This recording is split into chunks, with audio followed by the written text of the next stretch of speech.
Hi, welcome to this lesson on finance, future value annuities. Let's have a look at question 2. Caitlin just started a new job and wants to save money for the future. She decides to deposit 1,100 Rand into a savings account every month at the end of each month. The account earns 8.9% interest per annum compounded every month. So notice that it's happening at the end of every month and the interest rate is being compounded monthly. So those are very important factors for when we draw out the timeline and introduce those values into the necessary formula. So the first question asks, how much money will Caitlin have in her account after 29 years? And B, how much money did Caitlin actually deposit into her account by the end of the 29-year period? So let's go ahead and draw a number line or a timeline to illustrate what's actually happening here. So we know here's T0, T1, T2, so on, up to the end. And because we're dealing with 29 years and we want in months, so it's going to be 29 times 12, which is going to give me 348 months. Okay, because she's depositing at the end of every month, I would say the first deposit happens here at T1 of 1,100. Then at the end of the second month, 1,100, all the way up to the end of the 348th month, which will be the 29th year, 1,100. So those are the regular payments. That is our X value, 1,100 Rand every month at the end of every month. The interest rate, I, is 8.9% interest compounded monthly. So that's a nominal interest rate, which we're going to put 0.089 divided by 12. Okay, so that's going to be the monthly interest rate. And then the number of periods, we know N here is going to be 348 months. That's how much we are going to be calculating over. So how much money will she have after that 29-year period?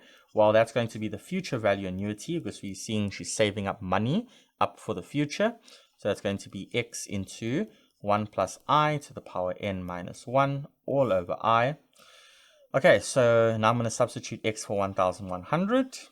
1 plus the interest rate 0.089 over 12, which again, in my calculator, I'm going to store as A because it's very lengthy to write. All raised to the power 348 minus 1 all over that interest rate, 0.089 over 12. So on my calculator, I'm going to put 0. Let's just move it over there, 0.089 divided by 12.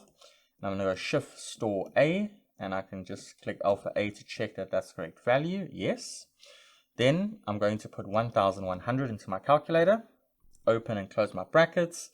Then I'm going to open another pair of brackets, 1 plus the interest rate alpha A, close brackets, raised to the 348, and then come down minus 1, and then it's just going to be the interest rate A. So that's why it's important to store the value for the interest rate instead of rewriting it, because the calculator gets a bit messy when we put all those values in.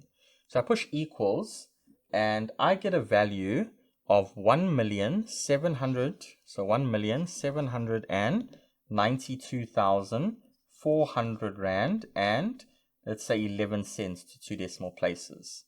Okay, so after putting 1,100 Rand in at the end of every month for 29 years, so 348 payments, Caitlin will have 1,792,400 Rand and 11 cents in her account.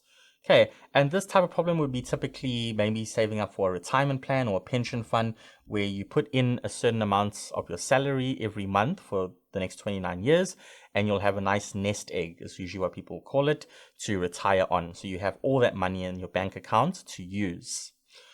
Okay, and then the next question is, how much money did Caitlin actually deposit into her account by the end of the 29 years?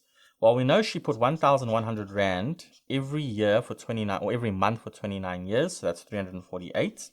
So if I do that calculation, 1,100 times 348, I get 382,000, so 382,800 Rand. So you can see this is worthwhile. Although Caitlin only put 382,800 Rand in over that 29 years, at the end of the 29 years, the interest alone brought her up nearly 1.5 million Rand. Okay, so that is why people often tell you, save up for the future, because you're going to need that money. You don't even know how much that money will be actually worth in that time due to things like inflation and price increases and so on. So that's why it's always wise to save for the future when you are young.